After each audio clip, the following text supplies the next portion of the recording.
নমস্কাৰ। তো আজিৰ এইটো ভিডিঅ'ত আমি আপোনালোকক দেখাম যে অমৃত বৃক্ষ আন্দোলনৰ বাবে যদিহে আপুনি এপ্লাই কৰিছিল তো ইতিমধ্যে যেহেতু চৰকাৰৰ ফালৰ পৰা আপোনালোকক ৰিনিউৱেল কৰিবলৈ দিছে তো আপুনি আপোনাৰ মোবাইল দি অতি সহজে কেনেকৈ এই অমৃত বৃক্ষ আন্দোলনৰ বাবে ৰিনিউৱেল ৰিকুৱেষ্ট আপোনালোকে ছাবমিট কৰিব পাৰিব তো সেইটো আজি আপোনালোকক অতি সহজে মোবাইলৰ জৰিয়তে দেখাই দিম। তো আপোনালোক ভিডিঅ'টো প্ৰথমৰ পৰা শেষলৈ চাই থাকিব আৰু চেনেলত প্ৰথমবাৰৰ ভিজিট কৰিলে প্লিজ চেনেলটো ছাবস্ক্ৰাইব কৰি দিব আৰু কাষতে থকা বেল আইকনটো প্ৰেছ কৰি দিব যাতে এনে গুৰুত্বপূৰ্ণ ভিডিঅ'ৰ আপলোড আপুনি সদায় পাই থাকিবলৈ সক্ষম হয়। তো বলক পলম নকৰি আমি আজিৰ ভিডিঅ'টো ষ্টাৰ্ট কৰোঁ। তো আপুনি আপোনাৰ অমৃত বৃক্ষ আন্দোলনৰ ৰিনিউৱেল ৰেজিষ্ট্ৰেশ্যন কমপ্লিট কৰিবলৈ মই এইটো ভিডিঅ'ৰ ডেছক্ৰিপশ্যনত দি থকা লিংকটোত আপুনি ক্লিক কৰি দিব আৰু ক্লিক কৰি দিয়াৰ লগে লগে আপোনালোকক যি আপোনালোকৰ ৰিনিউৱেল ৰেজিষ্ট্ৰেশ্যনৰ ফৰ্ম তাত আপোনালোকক ৰিডাইৰেক্ট কৰি লৈ যাব। তো তাত আপোনালোকে নিজৰ ৰেজিষ্টাৰ মোবাইল নম্বৰ অৰ্থাৎ এপ্লিকেশ্যন ৰেজিষ্ট্ৰেশ্যনৰ সময়ত আপুনি যিটো মোবাইল নম্বৰ দিছিল সেই মোবাইল নম্বৰটো ভৰাই আৰু এটা OTP ভৰাই কিনে আপুনি অতি সহজে নিজৰ ৰিনিউৱেল ৰিকুৱেষ্টটো ছাবমিট কৰিব পাৰিব। তো আপোনালোকে নিজৰ ৰিনিউৱেল ৰেজিষ্ট্ৰেশ্যনটো কমপ্লিট কৰিবলৈ মই ডেছক্ৰিপশ্যনত দি থকা লিংকটোত ক্লিক কৰাৰ লগে লগে আপোনালোকে এইটো ৱেবছাইটত আহি যাব আৰু ৰিডাইৰেক্ট কৰি আপোনালোকৰ ৰিনিউৱেল যিটো ৰেজিষ্ট্ৰেশ্যন ফৰ্ম সেইটোত আপোনালোকে লৈ আহিব। তো ইয়াত আপোনালোকে দেখা পাইছে যে mobile number please complete the following details renewal your registration.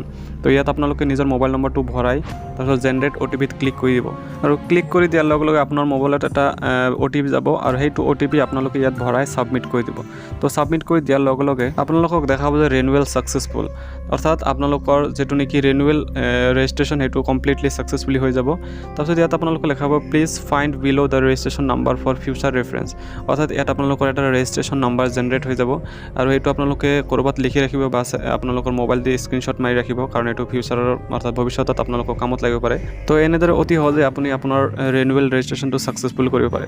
তাৰপিছত আপোনালোকে তলত দেখা পাইছে যে you will be able to access your profile and upload plant shading image log in the portal অৰ্থাৎ ইয়াত আপোনালোকক কোৱা হৈছে যে যদি আপুনি আপোনাৰ প্ৰফাইলটো চাব বিচাৰে তেন্তে আপুনি এইটো লগ ইন অপশ্যনত ক্লিক কৰি নিজৰ প্ৰফাইলটো চাব পাৰিব যে আপুনি আপোনাৰ ৰেজিষ্ট্ৰেশ্যনৰ সময়ত কি ডকুমেণ্টছ আপুনি ছাবমিট কৰিছিল লগতে আপোনাৰ এড্ৰেছ কি দিছিল। তো মই আপোনালোকক দেখাই আছোঁ যদিহে আপুনি আপোনাৰ এই ডিটেইলছটো আপুনি আপডেট কৰিব বিচাৰে তেন্তে লগ ইন অপশ্যনটো ক্লিক কৰি দিব। ক্লিক কৰি দিয়াৰ লগে লগে আপোনালোকৰ মোবাইলত এনেকুৱা ইণ্টাৰফেচ দেখা দিব য'ত আপোনালোকৰ লিখা আহিব ৰেজিষ্টাৰ্ড মোবাইল নম্বৰ। তো ইয়াত আপোনালোকৰ মোবাইল নম্বৰটো দি দিব তাৰপিছত তলত লিখা থাকিব যে click hair get one time password. তো এইটোত আপোনালোকে ক্লিক কৰি দিয়াৰ লগে লগে আপোনালোকৰ মোবাইলত এটা OTP আহি যাব।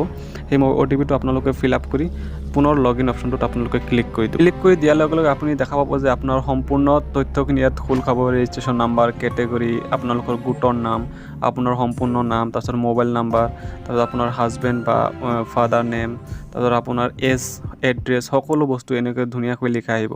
তো যদিহে আপুনি নিজৰ ফৰ্মত দিয়া ডিটেইলছখিনি আপডেট কৰিব বিচাৰে তেন্তে আপুনি আপডেট ৰেজিষ্ট্ৰেশ্যন ডাটাত ক্লিক কৰি দিব। তো ক্লিক কৰি দিয়াৰ লগে লগে আপোনাৰ যিখিনি ৰেজিষ্ট্ৰেশ্যনৰ সময়ত ডাটা দিছিল সম্পূৰ্ণ খোল খাব।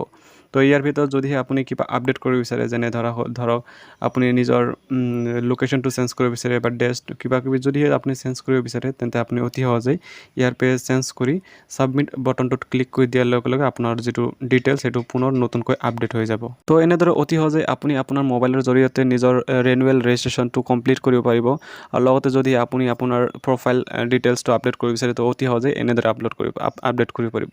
তো আজিৰ ভিডিঅ' এইখিনি আছিল। যদি ভিডিঅ'টো ভাল লাগে প্লিজ ভিডিঅ'টো এটা লাইক কৰি দিব আৰু চেনেলত প্ৰথমবাৰ ভিজিট কৰিলে প্লিজ চেনেলটো ছাবস্ক্ৰাইব কৰি দিব। তো পুনৰ লগ পাম এনেধৰণৰ গুৰুত্বপূৰ্ণ ভিডিঅ'বোৰ লৈ।